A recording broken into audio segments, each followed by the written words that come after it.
Student, हमारा topic है sensitivity analysis, MSc semester third, maths paper third और part first. तो सबसे पहले sensitivity, the investigations that deal with changes in the optimal solution due to discrete variation in the parameters Aij, Vi and Cj are called sensitivity analysis.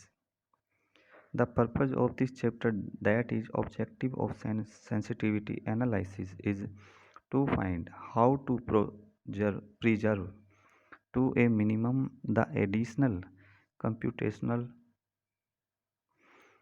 effort which arise in solving the problem as a new one. In most of the case, it is not necessary to solve the problem again, but a relatively small amount of calculations applied to the old optimal solution will be sufficient. In this chapter, we shall discuss the following changes: variation in the LPP. So, A, variation in the price vector C. B, variation in the requirement vector B. C, variation in the element Aij of the coefficient matrix. D, addition of a new variable to the problem. E, addition of a new constraint to the problem. तो इस chapter में हम LPP के निम्न changes के बारे में discuss करेंगे, जैसे C price vector, requirement vector B, element Aij, coefficient matrix, a new variable of to the problem, new constraint to the problem, जो हम ऐड करेंगे। तो इसको समझने के लिए सबसे पहले एक प्रॉब्लम लेते हैं। Given the linear programming problem, maximize z equal to 3x1 plus 5x2 such that x1 less than equal to 4, x2 less than equal to 6, 3x1 plus 2x2 less than equal to 18 and x1 x2 greater than equal to 0. Discuss the effect on the optimality of the solution when the objective function is changed to 3x1 plus x2. तो solution introducing the slack variable x3 greater than equal 0 or x4 greater than equal to 0 and x5 greater than equal to 0 in the constraint of the above LPP, then the standard form of the given LPP is। तो इसमें क्या किया, जो slack variable है x3, x4, x5 greater than होनी चाहिए। तो हमारे पास जो LPP दे रही है उसका फॉर्म चेंज हो जाएगा। Maximize z equal to 3x1 plus 5x2 plus 0x3 plus 0x4 plus 0x5 such that x1 plus 0x2 plus x3 equal to 4, 0x1 plus x2 plus x4 equal to 6, 3x1 plus 2x2 plus x5 equal to 0 and x1 dash x5, x1, x2, x3, x4, x5 greater than equal to 0। तो A matrix हमारे पास हो जाएगी 1 0 1 0 0 0 1 0 1 0 3 2 0 0 1 और इसमें जो हमारे पास column है वो क्या होंगे, y1 y2 y3 y4 y5 और इसमें भी y3 से y5 तक क्या होंगे, e1 e2 e3 और जो b है वो क्या हो जाएगा 4 6 18 equal to X B. Initial basis b equal to i i3 equal to e1 e2 e3 और वो क्या है y3 y4 y5। अब जो सिंपलेक्स टेबल है वो हम काफ़ी बार सॉल्व कर चुके हैं, तो वही तरीका C B Y B X B y1 y2 y3 y4 y5 और ऊपर सी जे लिखा जाता है एक्स बी के, इनकी वैल्यू रख देते हैं। सी बी मतलब cost value, y3 y4 y5 की जो स्लैक वेरिएबल उनकी क्या होगी 0 0 0 और एक्स बी यानी कि बी 4 6 18 और y1 से y5 जो ए मैट्रिक्स है वो वैल्यू पूरी की पूरी 1 0 1 0 0 6 0 1 0 1 0 3 2 0 0 1। फिर वही मेथड ZJ माइनस CJ निकालते हैं। तो सबसे पहले तो क्या आएगा, CB को Y1 से मल्टीप्लाई करेंगे और ये माइनस CJ कर देंगे। 0 × 1 0 0 0 0 और 0 3 0, तो -3 आ गया सेकंड का। ZJ माइनस CJ -5, फिर 0 फिर 0 फिर 0।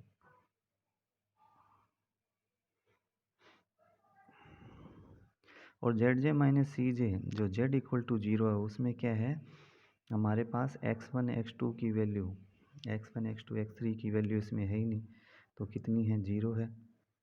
x1 और x2 की जो हमारा Z है वो क्या हो गया, 0 0 रखेंगे तो Z की वैल्यू क्या हो, 0 होगी। अब इसमें ZJ माइनस CJ में जो मिनिमम है तो -5 है, तो Y2 तो एंटर होगा। और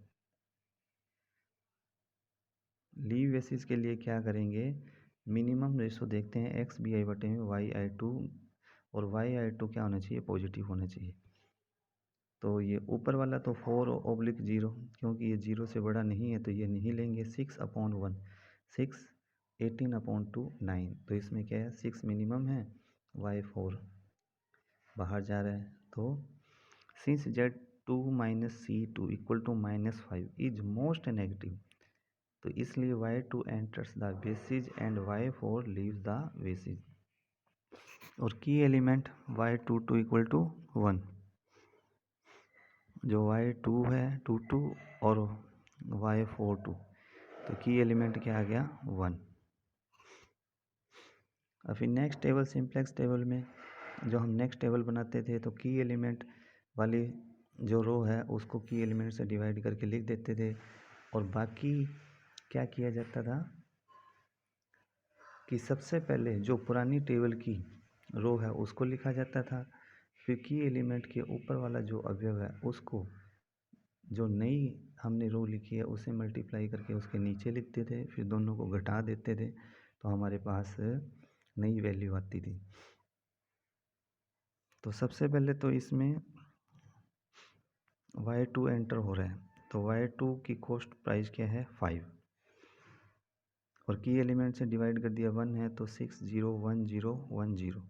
और अभी जो आपको बताया है कि ऊपर वाली रो कैसे और नीचे वाली रो कैसे, सेम वही मेथड लगाएंगे तो हमारे पास क्या आ जाएगा, Y3 4 1 0 1 0 0, और जो 5 है 6 3 0 0 -2 1।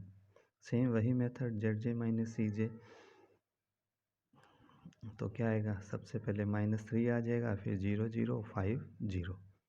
मिनिमम रेशो निकालते हैं 4/1, क्योंकि इसमें जो -3 मिनिमम है, तो 4Y1 4, 6Y0 नहीं लेंगे, 6Y3 2, तो इसमें मिनिमम क्या है, 2।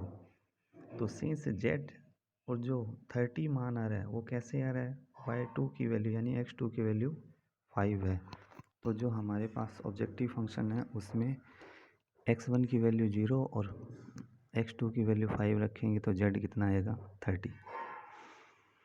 तो since Z1 minus C1 = -3 is most negative, तो सो Y1 enters the basis and Y5 leaves the basis. की एलिमेंट Y31 = 3। और फिर नई टेबल बनेगी, नई टेबल में वही मेथड, सबसे पहले इसमें एंटर क्या हो रहा है, Y1 हो रहा है, तो नीचे Y1, उसका कॉस्ट वैल्यू क्या है, 3 है, और इस जो की एलिमेंट है उससे पूरी रो को भाग दे देंगे तो 6 का 2 आ जाएगा, 1 आ जाएगा, 0 0 -2/3 और 1/3। और उसके बाद जो नई रो लिखनी है उसका मेथड क्या है कि पुरानी टेबल में से उस रो को लिखा जाता है, फिर नई टेबल में जो हमने नई रो लिखी है उसको की एलिमेंट का ऊपर वाला अवयव से मल्टीप्लाई करके और दोनों को घटा देते हैं, तो हमारे पास दोनों नई रो आ जाएगी। अब ये y2 वाली लाइन इधर 5 है इसकी और 6 0 1 0 1 0, क्योंकि 0 से मल्टीप्लाई करेंगे और उसमें से घटाएंगे तो सेम ये ऐसे कैसे आ जाएगा। ऊपर वाला y3 सी बी का मान 0 है, 2 0 0 1 2/3 माइनस 1/3। अब जेड जे माइनस सी जे घटाएंगे तो ये 3 में से 3 गए 0 0 0 और ये 3 और 1। तो ये since all Z J minus C J greater than equal to 0 therefore an optimum basic feasible solution has been attend.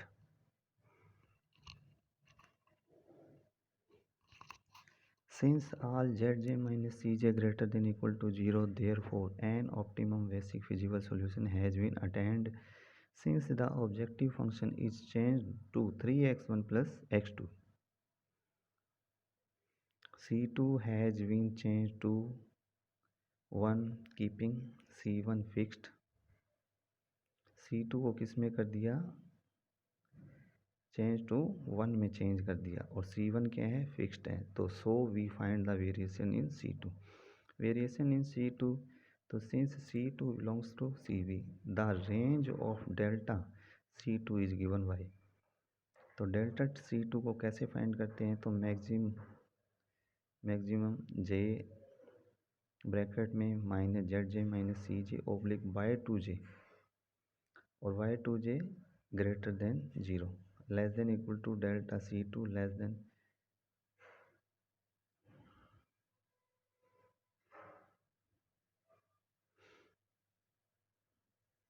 Minimum J minus Z J minus C जे बटे में y2j, और y2j लेस देन 0। यहाँ greater than था पहले, फिर बाद में क्या हो गया, less than.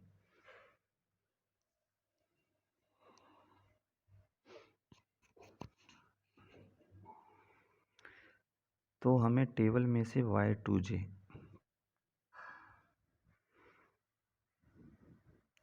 Z J minus C J 3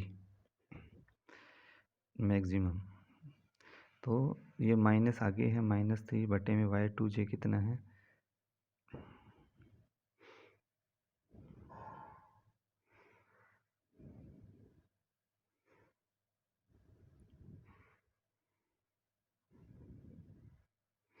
हाँ y2j वाली लाइन, इसमें जो 0 से बड़े हैं तो क्या है 1, 3 के ऊपर वाला कितना है 1, तो ये आ गया -3/1 लेस देन डेल्टा C2, और लेस देन इनफाइनाइट कैसे है, इनफाइनाइट आया 1, जेड जे माइनस सी जे 1 है, और y2j वैल्यू कितनी है 0, 0 से छोटी 0 है, तो 1/0 क्या इनफाइनाइट हो गया।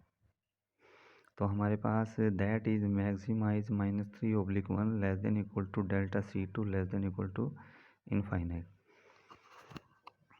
C2 क्योंकि C2 कितना था 5 था, और C2 स्टार कितना लिया हमने 1, तो delta C2 equal to C2 star minus C2, और या delta C2 equal to 1 - 5 equal to -4, क्योंकि C2 स्टार इक्वल टू क्या है C2 प्लस डेल्टा C2 है, और -4 is not contain in the above range. तो -3 से इनफाइनाइट है, तो ये इसमें कंटेन ही नहीं करता -4, तो क्या करेंगे, -3 less than equal to delta C2 delta less than equal to infinite, तो सभी में C2 जोड़ देंगे, -3 plus C2 less than equal to C2 plus delta C2 less than equal to C2 plus infinite, और -3 प्लस C2 का मान 5 है, वो इसमें ऐड करेंगे, C2 प्लस डेल्टा C2 क्या है C2 स्टार 5 प्लस इनफाइनाइट, और 2 less than equal to C2 star less than equal to infinite.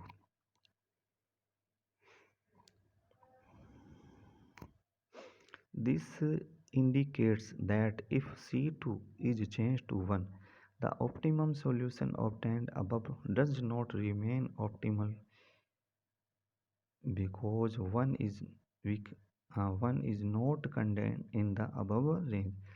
To find the new optimum solution, when the when the objective function z equal to 3x1 plus 5x2 is changed to z star 3x1 plus x2, then the above optimum simplex table can be written as।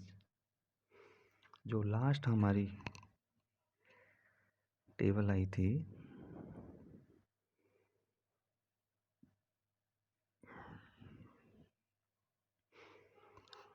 तो y3 y2 y1, अब y2 को किस में, उसकी cost value क्या 1 और y1 की 3 और y3 की 0 थी। Same row 2 0 0 1 2 y3 minus 1 y3 6 0 1 0 1 0 2 1 0 0 minus 2 y3 1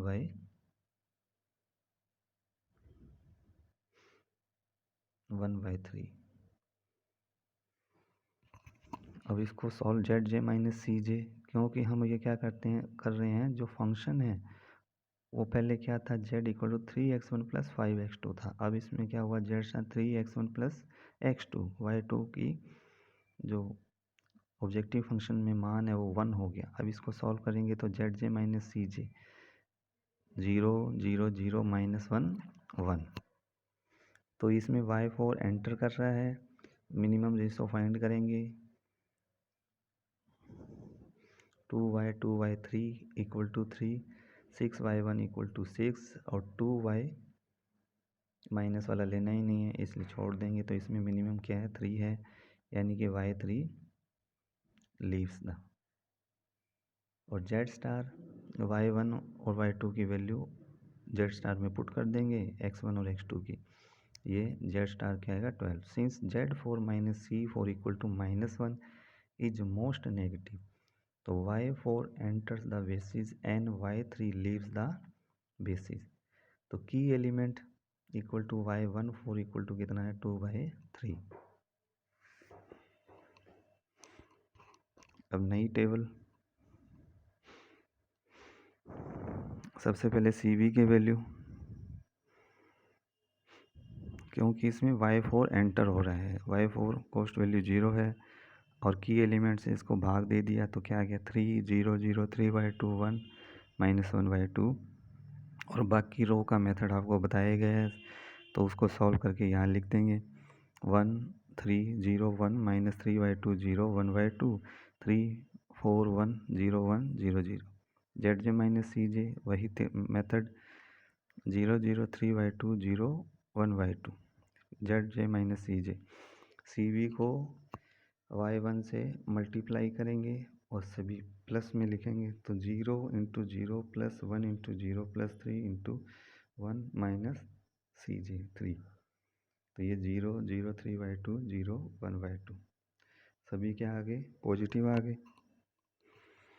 Since all zj minus cj greater than equal 0, therefore an optimum solution has been attained, and hence the optimum solution to the revised LPP is x1 equal to 4, x2 equal to 3, x1 equal to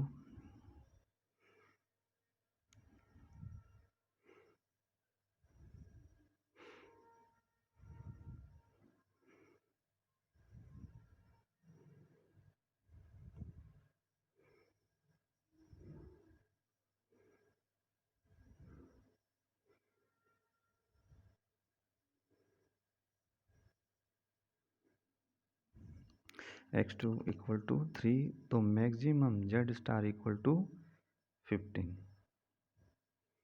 z star हमारे पास क्या था 3x1 plus x2, तो 3 into 4 plus 3 12 और 3 कितने हो गए 15। Thanks.